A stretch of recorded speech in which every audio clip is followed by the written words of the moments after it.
documentados. El día en el que conoceríamos ya quién tiene que pagarlo, si es el consumidor o es el banco. Pero no va a ser hoy ese día. Ayer los 28 magistrados reunidos en el Pleno del Alto Tribunal no llegaron a un acuerdo. 8 horas de reunión y solo se pronunciaron 9. Y además, por lo que ha trascendido, por lo que hemos podido saber, la cosa está bastante dividida. Se reparten entre los que creen, por un lado, que debe ser la banca quien debe abonar ese impuesto, 4 magistrados, y los que descargan esa responsabilidad en el firmante de la hipoteca, 5. Así que mientras se retoma ese debate, que será, les recordamos, a las 10 de la mañana, nosotros vamos a situarnos en todos los escenarios que podrían darse sin que sea el día de la marmota. Para eso vamos a contar hoy con profesionales de prácticamente todos los sectores implicados y todos los sectores que tienen algo que decir. Empezamos por la asociación Aicara Dicae, está su vicepresidente con nosotros, que es Antonio Berrueta. Buenos días. Hola, buenos días. Y también está Vicente Cóndor, que es catedrático de Economía Financiera de la Universidad de Zaragoza. Buenos días. Muy buenos días. Y bienvenido Subero, que es economista, lo voy a decir bien, del Grupo de Análisis del Mercado Inmobiliario. Buenos días. Fantástico, buenos días. La primera pregunta que les quiero trasladar, empezamos por Antonio Berrueta, es ¿se esperaba esta división por parte de los magistrados del Tribunal Supremo? La verdad es que desde un punto de vista jurídico yo no la entiendo muy bien esa división. O sea, solo veo que haya otros intereses detrás para pensar que una sentencia que estaba tan bien fundamentada y que además venía a arreglar un problema que había desde hacía 23 años, en el que decía que la ley decía una cosa y el reglamento decía otra.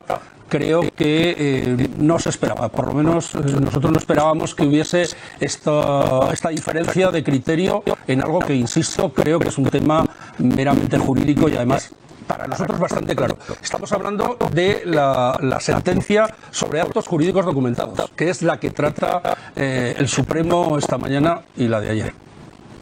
Hay división, eso ha quedado manifiesto, sobre todo viendo todas las horas de reunión y que puede ser que vaya esto para largo. Bueno, está claro que va a ir para largo. Eso lo que demuestra precisamente es que las cosas seguramente no estaban tan claras. El propio Tribunal Supremo durante muchos años no ha puesto ningún inconveniente al planteamiento de que fuera prestatario, sin entrar en la mayor o menor justicia de la situación, pero no ha puesto ningún inconveniente a que el planteamiento fuera el que recoge el reglamento de actos jurídicos documentados, y el propio hecho de que el presidente de la sala para la sentencia y el presidente del Supremo decide convocar al pleno para discutir este tema, que evidentemente supone un cambio de criterio radical respecto a lo que se ha venido haciendo durante muchos años, era de esperar que sí que hubiera debate y discusión. En ese sentido, a mí no me ha sorprendido en absoluto. Bienvenido. A mí lo que me sorprende es que saquen la sentencia y luego debatan. Se supone que el orden es el inverso. A muchos ciudadanos también les ha sorprendido. Claro, sobre todo porque produce inseguridad. Yo ya no sé si jurídica, porque una vez se ha pronunciado el Tribunal Supremo en una sentencia, ya está hecho, pero sí que produce dudas, y esta convocatoria al pleno de la sala produce más dudas todavía, y en la prensa internacional, y imagino que los mercados financieros están mirando a ver qué grado de organización tenemos. Pero de cualquier manera, para el ciudadano, para la sociedad en general, esto es un problema gordo. Se ha paralizado todo y tendrían que agilizar el debate o lo que estén haciendo y pronunciarse ya, sacarnos de dudas, vamos, que es lo peor que puede ocurrir en economía, tenernos con incertidumbres para ver si vamos para un lado o para otro. Incertidumbres muchas, porque además los escenarios que se abren son diversos, los vamos a conocer ya, son diversos, numerosos, en función de si al final tendrá que ser la banca o seguirá siendo el consumidor. Enrique. Claro, porque esa es la primera pregunta que debe responder el Supremo, es quién paga este impuesto de actos jurídicos documentados, y por supuesto se plantean dos escenarios: que siga como hasta ahora, que lo pague el consumidor como sucedía, decimos, hasta este momento, o que se atienda a esta última sentencia del 18 de octubre del Tribunal Supremo y que cambie y sea el banco el que asuma este impuesto, que de media suele ser entre unos 3.000 y 4.000 euros. Si lo paga la la banca se abren otros 3 escenarios, porque el debate es sobre la retroactividad de este impuesto. Si finalmente son solo las hipotecas que se deben pagar a partir de futuro, es decir, las hipotecas que se firmen a partir de ahora, las que pueden pedir que lo pague el banco, aquí lo vemos, si no tiene efecto retroactivo, o si ese efecto retroactivo es de 4 años. Esos 4 años los marca porque es lo que tarda en prescribir el pago de impuestos. Entonces las asociaciones de usuarios y consumidores de banca dan por hecho que esta retroactividad debe existir y que se puede exigir a la agencia tributaria que devuelva ese dinero y que sea el banco quien lo pague. Pero también se plantea otro escenario, que es que tenga un efecto retroactivo de 15 años, es decir, que las hipotecas desde que se hayan firmado desde 2003 puedan reclamar este pago de impuesto de actos jurídicos documentados. Todos son dudas de momento, Carolina, y esperamos a ver si hoy finalmente se resuelve. Veremos si hoy, o hay que esperar hasta el jueves, eso lo iremos viendo. Recordamos que la cita, otra vez se han vuelto a citar los magistrados del Tribunal Supremo, es a las 10 de la mañana. Vamos a ver ahora el comunicado, esa nota de prensa que emitía la Asociación Española de Banca cuando todo sucedía, que era el 18 de octubre. Les recordamos, aquí lo ven, es la posición de la Asociación Española de Banca, que destacaban como uno de sus puntos que, como siempre han hecho, decían, los bancos a partir de esta sentencia cumplirán con el nuevo criterio establecido por el Tribunal Supremo.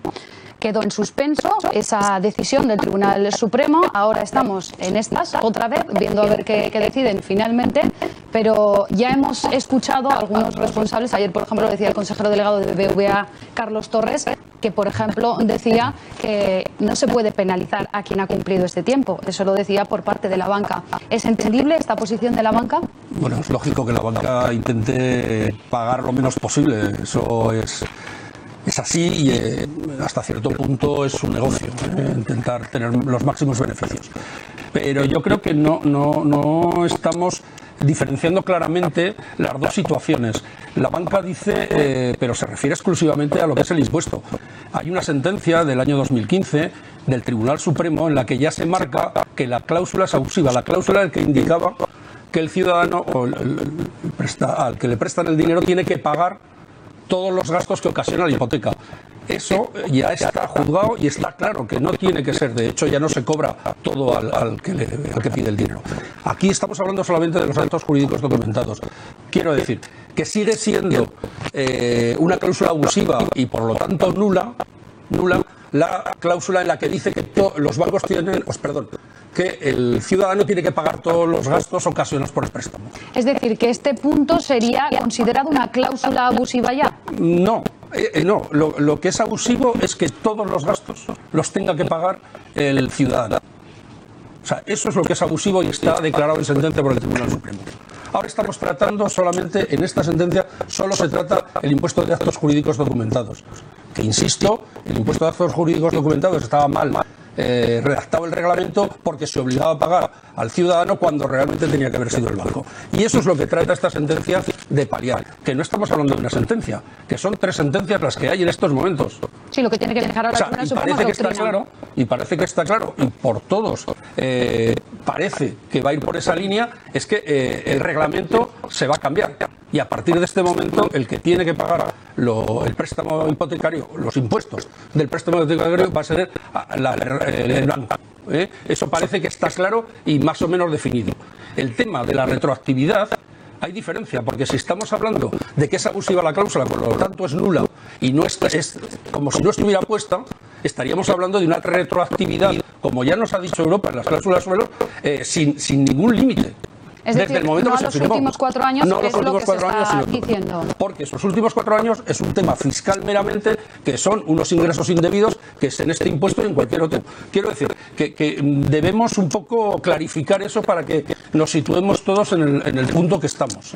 La clave es la retroactividad. En función de que sean los últimos 4 años o los últimos 15 años, se están dando unas cifras de lo que le puede costar a la banca, pero a la vez también conocemos que están teniendo beneficios. ¿Realmente nos asomaríamos a un escenario terrible si al final tiene que ser la banca la que tiene que pagar, porque se dice que poco menos que casi quebrarían muchos bancos?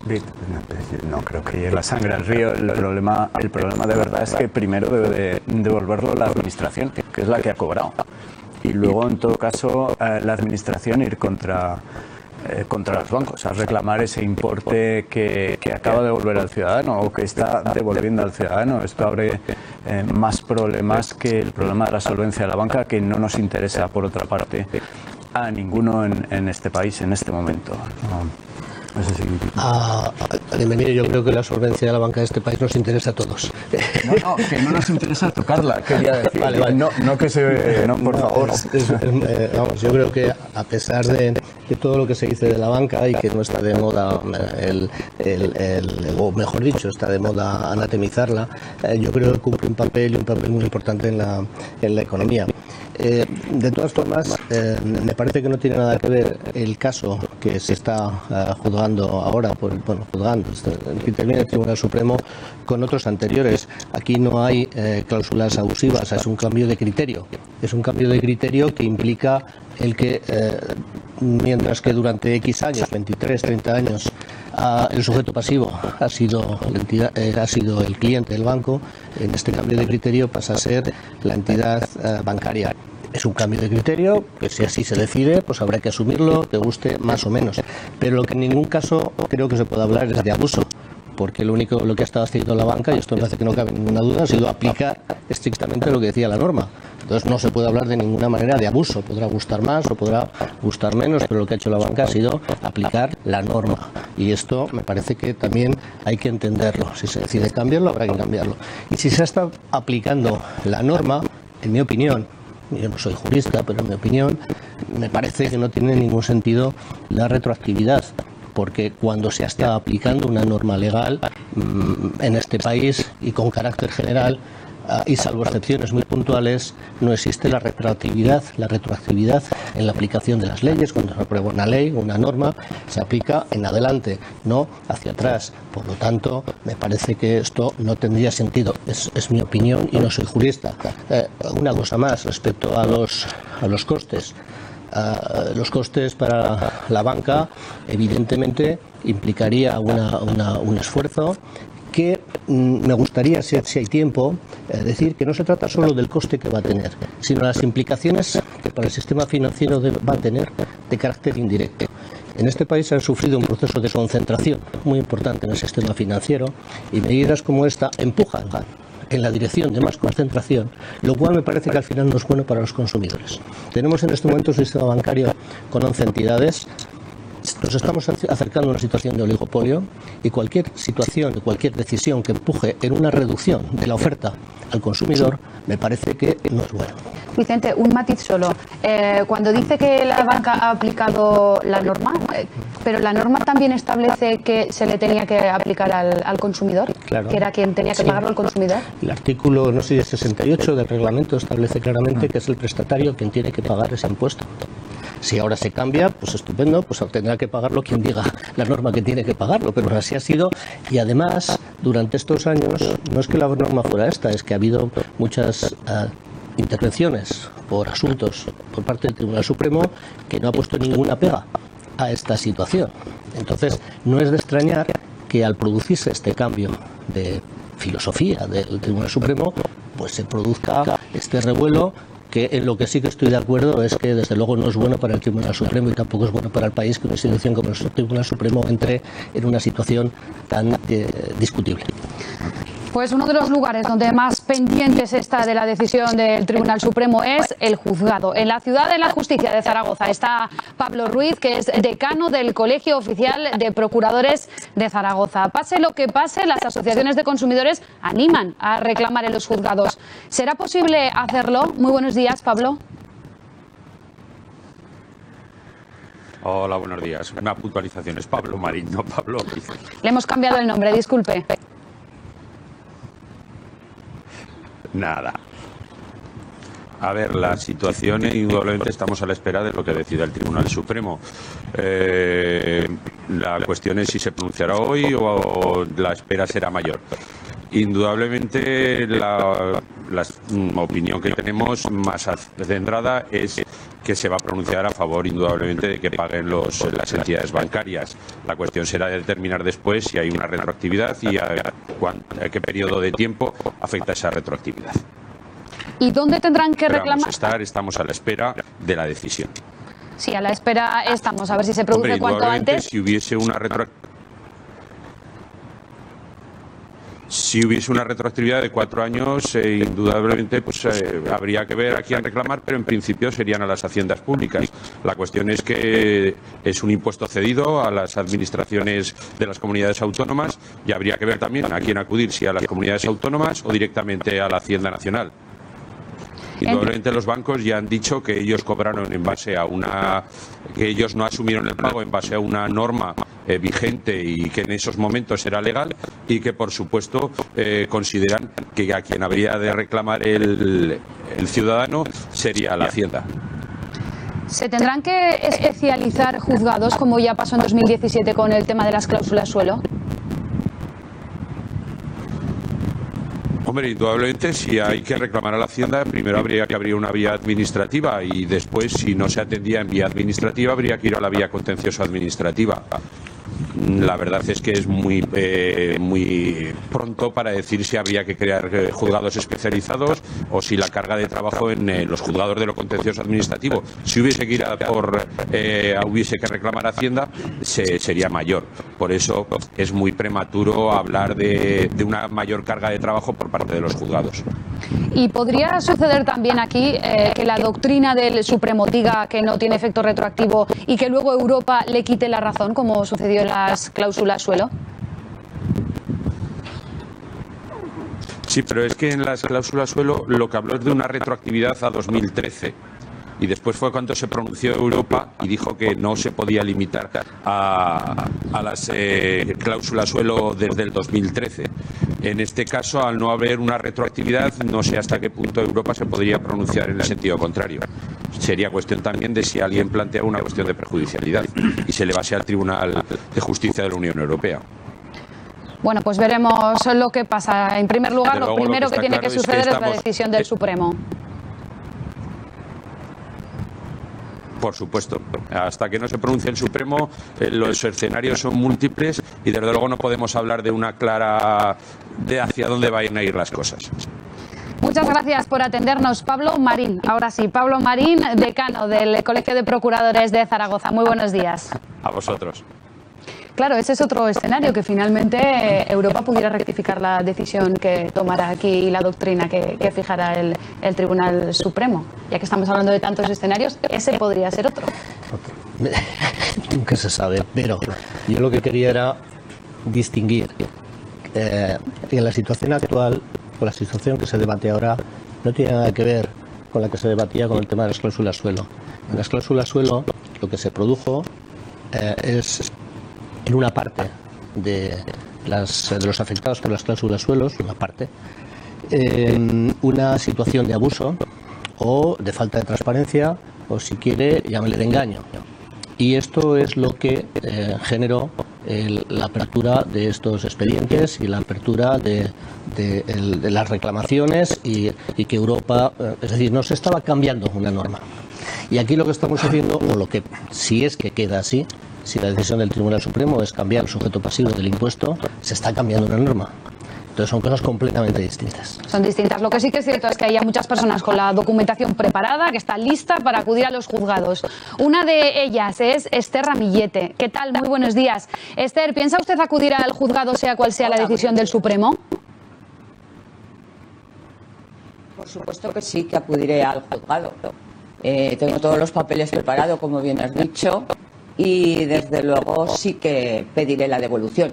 Y además lo pediré de todas las cantidades, porque nunca se sabe las vueltas que puede dar los juzgados, tal y como hemos visto hasta la fecha. ¿Y cuánto calcula que le podrán devolver? A mí poquito. Lo que es mi hipoteca poquito, porque no era de una gran cantidad, fue hecha en el 99, entonces los pisos no valían como valen ahora. Y he calculado unos 2.000 euros, que la mitad corresponde a actos jurídicos documentados, por cierto, porque valoraron súper alto la base imponible. Pero tengo otra de un miembro de la familia que casi llega a 3.500 euros. El impuesto, por cierto, sube más de 2.000. Sí, porque recordamos que ese impuesto de actos jurídicos documentados es el más importante dentro de los que se cobran a la hora de firmar una hipoteca. Esther, ¿va a ir sola o va a ir de la mano de alguna asociación de consumidores a los juzgados? Yo soy socia activa de Adicae y, por supuesto, iré de la mano de los servicios jurídicos de Adicae. Confío totalmente de ellos. Además, sé que lo van a pelear y lo harán muy bien. Y ya ha reclamado, creo, judicialmente por el tema de las hipotecas, por otros asuntos. No he reclamado porque yo no he tenido cláusulas suelos, no he tenido nada. Sí que estoy al día de todo, por lo que lo he dicho, soy socio activo de Adicae. Y no, simplemente he mandado los papeles de mi hipoteca para ver si hay suerte, que creo que lo habrá, porque los bancos ya las últimas hipotecas se hacen cargo parte de los gastos de registro, el 50% de notarías. Es decir, ellos van asumiendo los gastos porque saben que los tienen que pagar ellos. Lo que pasa que subirán a subir las hipotecas por otro lado, subiendo el diferencial o de alguna forma, pero ellos nunca perderán. Pues lo han dicho bien claro, que no perderían. Muchas gracias por estar esta mañana con nosotros, Esther Ramillete. Una de las cosas que decía precisamente es que al final, sea cual sea la decisión, puede acabar repercutiendo en el consumidor. Es también uno de los temores que ha expresado ya Aicar Adicae. Sí, pero bueno, es normal, y ya lo he dicho al principio, que los bancos es su negocio y tienen que ganar dinero. Nosotros no estamos en contra de la banca, ni mucho menos. Estamos porque dé un servicio al ciudadano. O sea, parte de esa banca que se perdió con las cajas de ahorros y demás, pues bueno, de alguna manera los bancos, aunque sean sociedades anónimas, también tienen que dar ese servicio que necesita la sociedad. En eso estamos de acuerdo todos y no estamos en contra de la banca. Y lógicamente, si de verdad funciona el mercado, y sí que puede ser un peligro que haya un monopolio o oligopolio de bancos, pero bueno, vamos a ver si entran los bancos de Europa, que son mucho más grandes que los españoles, y puede haber de verdad un mercado libre, que es lo que necesitamos. Entonces, bueno, el mismo mercado nos marcaría lo que de verdad que hay. No íbamos a pensar que en estos momentos haya bancos que estén concediendo hipotecas a tipo fijo al 2%. Hace unos años, incluso unos meses, nos decían que era imposible, que iban a subir. Bueno, vamos a verlo. Vamos a ver si realmente luego la competencia a lo mejor no sube tanto como están anunciándonos de una forma para darnos miedo las entidades financieras. A modo de titular, muy rápido que nos quedamos sin tiempo. Bienvenido, y Vicente. ¿Qué creen que va a pasar? ¿Cuál va a ser la decisión del Supremo? Que no hay retroactividad, que las reglas del juego a partir de ahora son las que se fijaron el jueves de hace 2 semanas, para evitar que provocar una situación en la que todo el mundo se equivocó. Se equivocó la banca en base a la normativa y se equivocaron los clientes en base a la normativa. Vicente. Lo que va a pasar no tengo ni idea. Te puedo dar mi opinión. Yo creo que no se va que el Tribunal Supremo probablemente no va a cambiar la opinión respecto a quién es el sujeto pasivo. Digo probablemente, pero podría pasar porque esto se está discutiendo ahora en el Tribunal Supremo. Y confío, porque es mi opinión, es lo que me parece más razonable desde todos los puntos de vista, en que la aplicación del cambio de criterios, es que lo hay, sea de aquí en adelante. El hecho de que tengamos una banca cada vez más reducida me parece que es un peligro. En Europa el grado de concentración es bastante más pequeño que en España y los precios de las hipotecas son más caros que en España. Pues veremos a ver la decisión del Supremo. Les agradezco que hayan estado hoy aquí con nosotros en el plato en Buenos Días Aragón. Gracias a Vicente Cóndor, a Bienvenido Subero y también a Antonio Berrueta. Gracias. Un placer. Nosotros